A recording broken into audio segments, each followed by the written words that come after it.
Our Week 10 Power Plays of the Week begin here in Round Rock ISD as the Round Rock Dragons were looking to sew up another district title, taking on the Westwood Warriors in the Battle of the Bell. From the 30-yard line, 1st and 10 for the Warriors. Second time they've had the ball, second time they've been in Round Rock territory.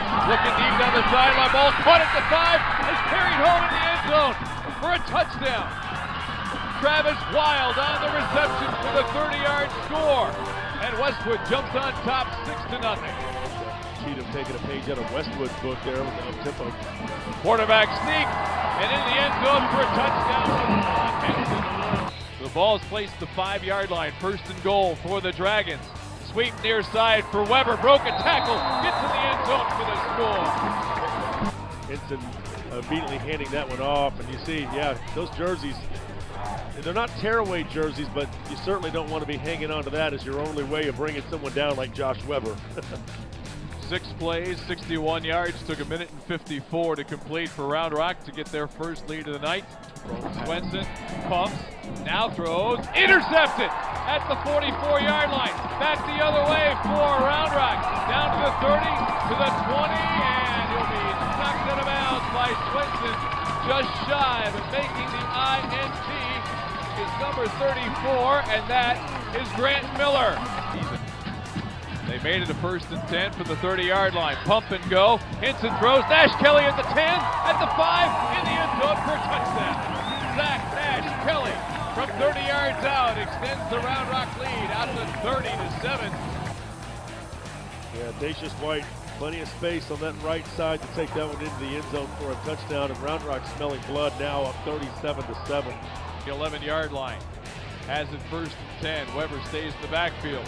White comes across on the jet sweep. Weber throws a block, and White's in the end zone untouched. A happy homecoming for the Round Rock Dragons tonight as they beat the Westwood Warriors by a score of 52-7 to win the 34th annual Battle of the Bell and win it for the first time since 2008. Moving down I-35 to the capital city, that's Austin, of course, where Bowie was hosting Lake Travis over at Berger Stadium. The District 14 6A title on the line.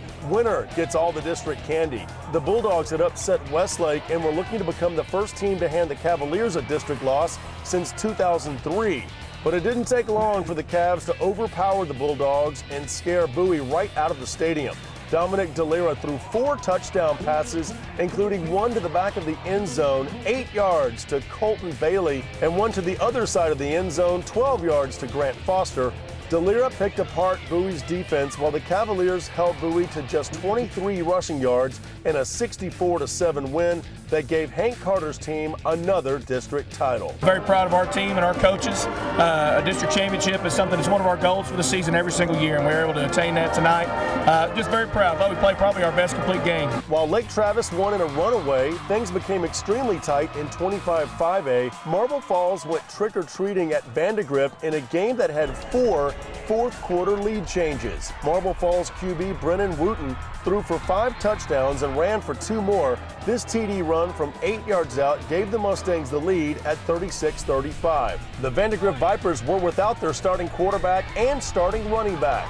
Viper quarterback Alex Fernandez threw 5 touchdowns of his own, 4 to Paxton Sagina, the third of which gave Vandegrift the lead right back 41-35. Wooten came back and threw a 38-yard scoring pass to Eric Cobble, 42-41 Marble Falls, as no one could make a 2-point conversion in the fourth. Fernandez and Sagina hook up one more time from 15 yards out with 1 minute left, and it's Vandegrift coming away with all of the Halloween candy, 47-42. The loss eliminated the Mustangs from postseason contention. We had a sophomore quarterback step in named Alex Fernandez that did a great job. Hadn't played quarterback in a game much at all this year. And then we had a senior running back that's been a backup and used at slot and defense and everything else named Christian Reyes. And both of those guys stepped in just very, very well. Our defense didn't play as well as I would have liked in the second half, but we did stop them when it counted, right when we needed. And you know what, by the way, we are going against a pretty good quarterback. He's committed to TCU, so he does find a way to find that open window a lot of times.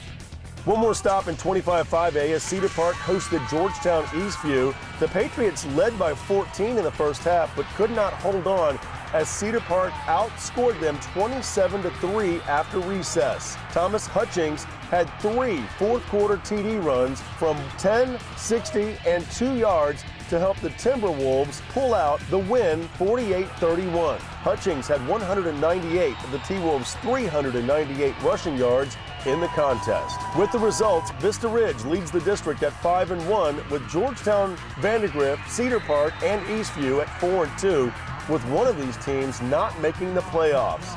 Let's head south on I-35 to San Antonio, where Northside Brandeis looked to clinch a playoff spot out of 27-6A if they could beat Clark, the school, not the famous candy bar. The Broncos scored touchdowns on all 6 first-half possessions. Tommy Woods with a pair of TD runs.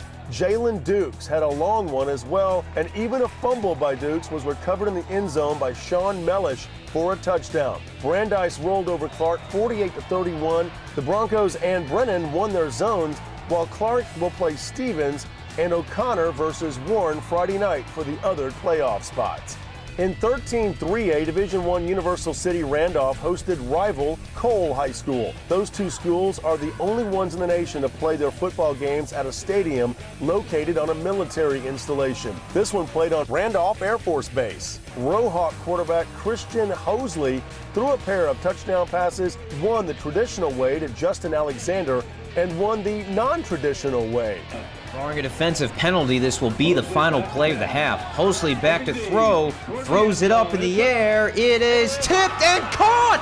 Caught for a touchdown, Randolph! Justin Alexander with the ricochet catch to end the half. The Hail Mary is answered. As you see on the replay, receiver and defender go for the ball at the goal line like two bridesmaids going for the wedding bouquet. Instead, they tip it up in the air. Neither one of them get it. And someone else in the crowd, in this case Justin Alexander, got the bouquet, the touchdowns, the Halloween candy, and the points. The pass tipped and caught by Justin Alexander gave Randolph the momentum, and they pushed back Cole's attack in a 33-7 win.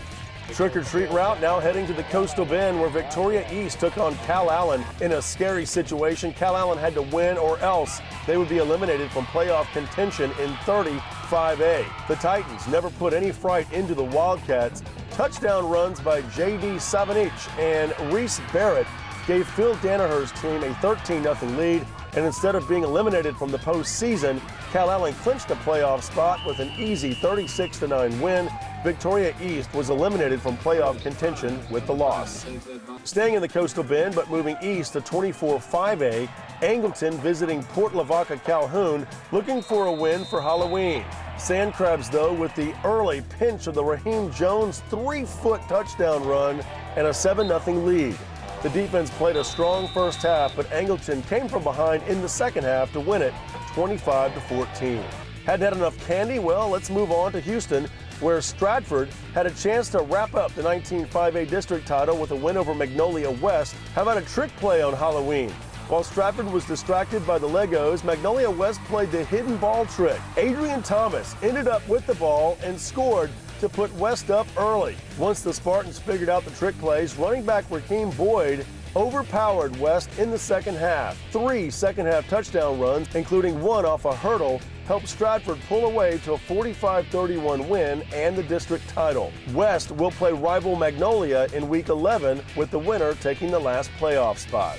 Staying in H-Town, Klein Oak visited Montgomery in 15-6A just off Highway 105. Oak quarterback Jose Blankenship with a touchdown pass to Braden Bell. Bell, though, signed up to play football for Montgomery, so it's a pick six, and the Bears with the early lead. The lead lasted as long as those peanut butter cups on the store shelves. Blankenship scored a touchdown for his Panthers on the QB keeper. 17-7 Oak at halftime, on their way to a 38-21 win, thanks in part to a pair of pick sixes of their own. Both teams end with a win in Week 11. A loss opens the door for Spring to steal a spot if they beat Oak. The Kempner Cougars battled the Hightower Hurricanes, who were riding a 6-game winning streak.